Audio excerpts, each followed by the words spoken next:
Ladies and gentlemen, welcome to Siboga TV, which is your number one online political channel. Rigathi Gachagua is a very different politician, and sometimes it's very hard to understand Rigathi Gachagua. He is a man who is quite aggressive and quite defensive. Recently, Rigathi Gachagua was actually in Kariobangi when he went there to celebrate for the win of DCP candidate in Kariobangi ward. And at that function, Rigathi Gachagua actually said that it was DCP which was going to have a candidate for governorship. It was DCP to have a candidate for senatorial position and a candidate for women rep in the county of Nairobi. And he went forward that he had agreed with Stephen Kalonzo Musyoka that DCP was going to have 16 candidates for members of a parliament in Nairobi, and it is only one member of parliament that Wiper was actually going to have a candidate in Nairobi County. And also, out of around 85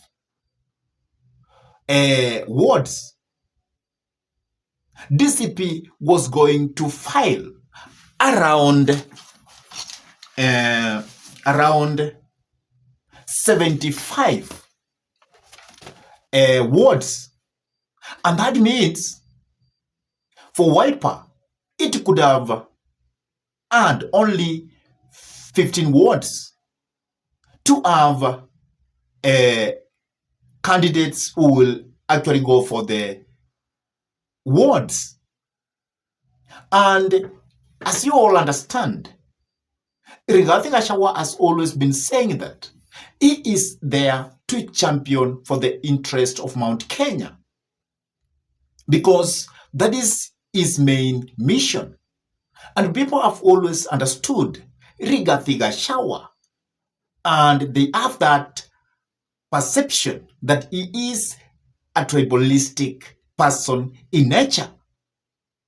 And because of what he had said in Kariobangi about the county of Nairobi, about the positions that DCP as a political party could actually have candidates, many people actually translated that DCP wanted to file actually for nearly everything in the capital city of Nairobi. And many people thought that it is because of that aspect, probably, that the Kikuyu community are actually the majority in the capital city of Nairobi. And many people interpreted that it was going to have only people of one community having the senator, having the governor, and going for the what? For the seat of what? Of women rep. And even that agreement with Stephen Kalonzo Musyoka came in quickly, and he actually went against Rigathi Gachagua by saying that there is no such a kind of an agreement. And that deal actually has backfired badly in the political arena. And many people are using what Rigathi Gachagua had said in Kariobangi, and they are hitting him politically so hard. And now, Rigathi Gachagua is actually forced to come back and to address afresh about what he had said in the Kariobangi. First, let me give you what Rigathi Gachagua had actually said in Kariobangi, so that at least you can hear from the horse's mouth. Please listen to Rigathi Gachagua. DCP is a party for Nairobi, na hii ndio chanzo ya siasa yetu hapa Nairobi, na sisi tumepangana vizuri na kiongozi wa Wiper ambaye ndiye amekuwa akisaidia ODM hapa Nairobi. Tumekubaliana kiti cha gavana kitachukuliwa na DCP.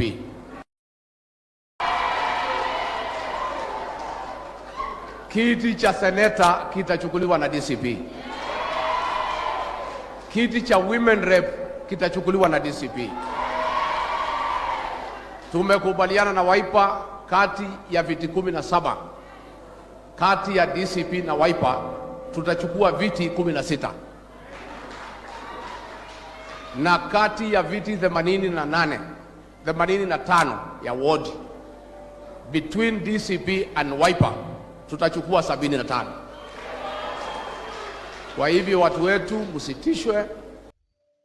After listening to Rigathi Gachagua, I could also like you to listen to Stephen Kalonzo Musyoka actually disputing that there was an agreement between him and Rigathi Gachagua. Please listen to Stephen Kalonzo Musyoka. Na wache hii propaganda kusema ati Wiper imeachia DCP vitu vyote Nairobi. You know, they have to try everything wagonganishe Kalonzo na Gachagua. Mbaitu mukwenda tukonganwa. Alamezi kana kebela getu ikioza kwesela Gachagua kuko. After listening to Stephen Kalonzo Musyoka, there is now a common consensus that what probably they could have agreed, it was behind the scene. And because Rigathi Gachagua never knew how to put that to the public, that is why it backfired so badly. And everybody in the political arena, within the united opposition, and from the side of the broad-based government, they are using it to bring Rigathi Gachagua down. And that is why Rigathi Gachagua has been forced actually to take his own political formulas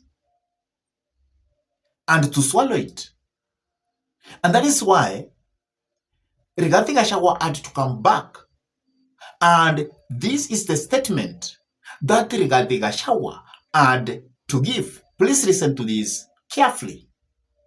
On Sunday, I said that DCP is in talks with Wiper and other parties in the united oppositions. And we have looked at the formula in Nairobi, regional composition, party loyalties, and past performances. And we have come to the conclusion that the united opposition can take 16 out of 17 seats.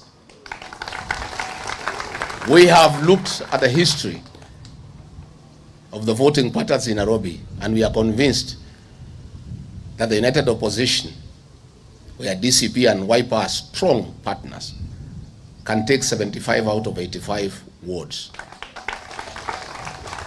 I have seen the Star today in a headline lying to people of Kenya that I say DCP will take the 75 seats. Shame on you.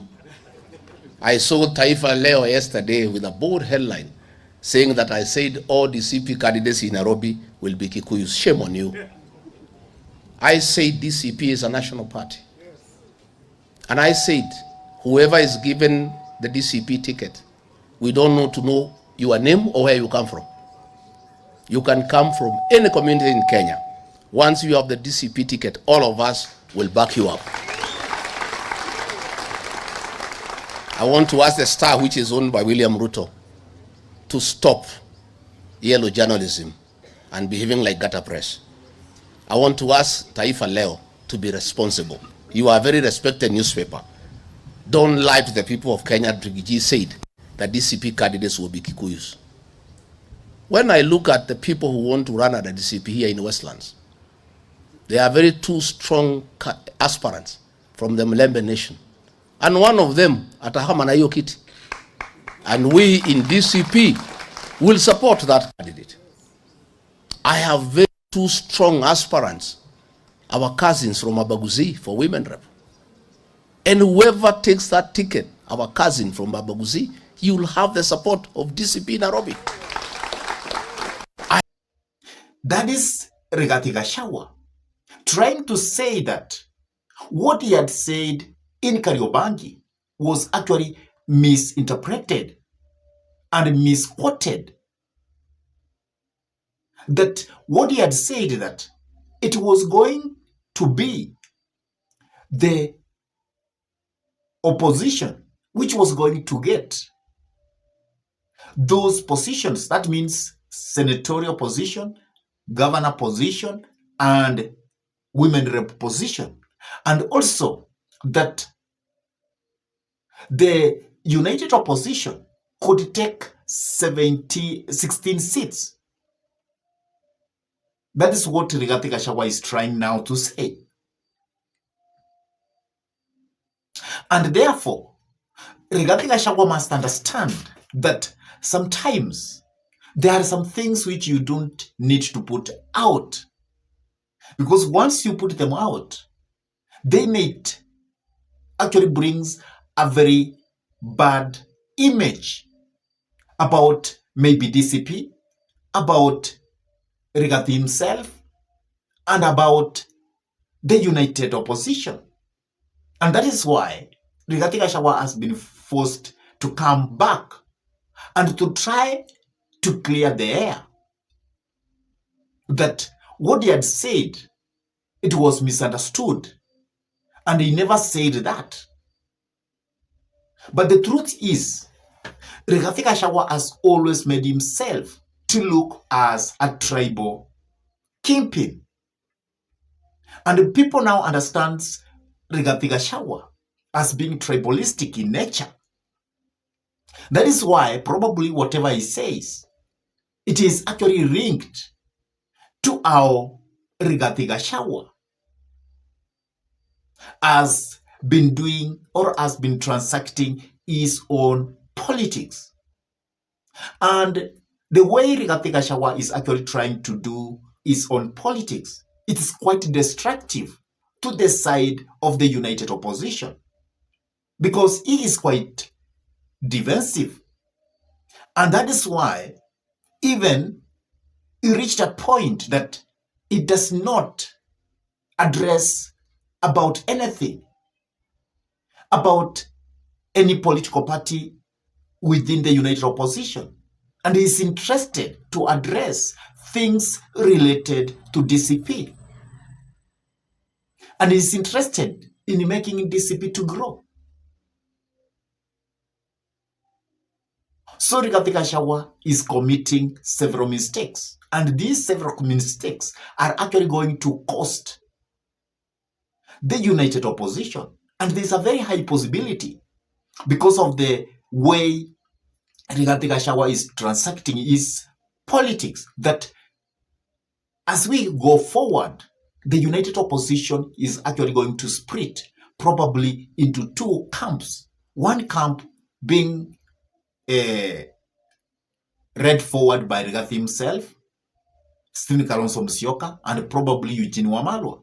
And another camp might also be read by Fred Okengo Matiang'i, Natembeya, Martha Karua, and other politicians. Or even Stephen Kalonzo Musyoka may reach a point he may actually get out of that side of what? Of Rigathi Gachagua. He may even join the side of Fred Okengo Matiang'i. So Rigathi Gachagua must know that whatever you say, if you don't say it by actually calculating about its impact, it can destroy the united opposition. And without united opposition working as a unity with purpose, it could be very difficult for them to defeat William Samoei Ruto late come 2027. Because once they divide, the game is over and William Samoei Ruto will take them home very early in the morning, late come 2027, and he will secure his re-election into second term. What do you have to say about the way Rigathi Gachagua is actually transacting his politics? Do you agree with Rigathi Gachagua or you disagree with Rigathi Gachagua? Please drop your comments in the comment section below. And if this is your first time to bump into this YouTube channel, I request you kindly to take a minute and subscribe to this YouTube channel. Give this video a like, share the video to your friends, and if your friends are lovers of politics, then it's good to request them for us to subscribe to this YouTube channel. And with that, I say thank you. May God bless you until we meet in our next political discussion. Goodbye.